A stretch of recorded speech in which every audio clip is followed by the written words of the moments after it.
and welcome back. Glad you could join me again here. We're going to continue solving equations with radicals. We already looked at exercises 1 through 4 here, where we did some simpler equations with radicals in them. Again, the key strategy that we want to use here is to isolate the radical expression, regardless of whether we're talking about a square root, or whether we're talking about a cube root, or some other higher powered root. We want to isolate that and then use the exponents to cancel it out. Okay, so let's continue on here. All right, we'll look at number 5. So number 5, you can see the square root is already isolated. So all we have to do here is, well, what should we do now to both sides to get rid of that square root? We should square both sides. So that leaves us with 2x minus 3 here. And then 11 squared will be 121. And now we just solve. Okay, add 3 to both sides. You get 2x equals 124. Divide both sides by 2, and you get x equals 62. Okay. Again, be sure to check your solutions. So that's going to take some time here for us too. So we'll do 2 times 62 minus 3 equals 11. Okay, I'll put like a little question mark there because we're not sure if they're equal. 2 times 62 is going to be 124. And we can kind of see here, okay, yeah, we're going to get root 121, which is in fact 11. So check, it works. Okay, let's try number 6. Why don't you guys go ahead and try number 6? So pause the video. Remember, it is a cube root there. Keep that in mind as you're solving it. Pause the video, try number 6. Okay, so hopefully you pause the video there. Again, our radical is already isolated, so we can go ahead and use an exponent here. What exponent will we use? 3, or a cube, right? We'll cube both sides. And so we'll get 6 minus x equals negative 3 cubed is going to be negative 27. Okay, we'll subtract 6 from both sides, leaving us with negative x, and then negative 27 minus 6 is going to be negative 33. Divide both sides by negative 1, x equals 33.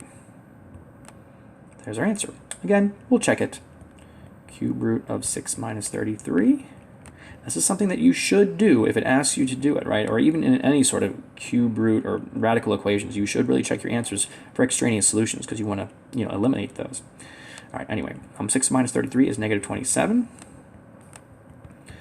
And the cube root of negative 27 is, in fact, negative 3, so check it works. All right, number 7. This one's a little bit different than our problem for number 5. What do we need to do here at number 7 first? Before we square both sides, what should we do here in number 7 first? We need to isolate the square root, which means we need to get rid of this 9 by adding 9 to both sides. Whoops, that doesn't cancel. That cancels. And so we're left with the square root of x plus 5 equals negative 3. And now we can eliminate the square root by squaring. So we'll square both sides. You get x plus 5 equals 9. Subtract 5 on both sides. X equals 4. Let's check our answer. So plug the 4 in for the x there.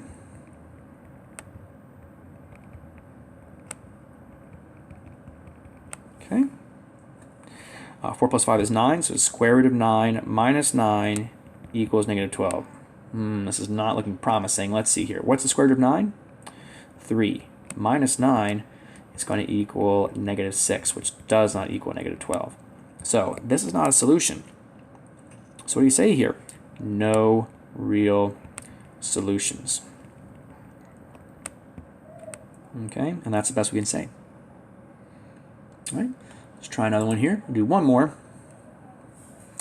So in this case, we have radicals on both sides. How do we isolate them? Well, in fact, they're both already isolated, aren't they?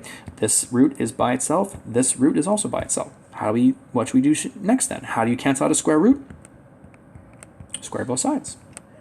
We're left with 4x minus 7 equals 3x plus 9.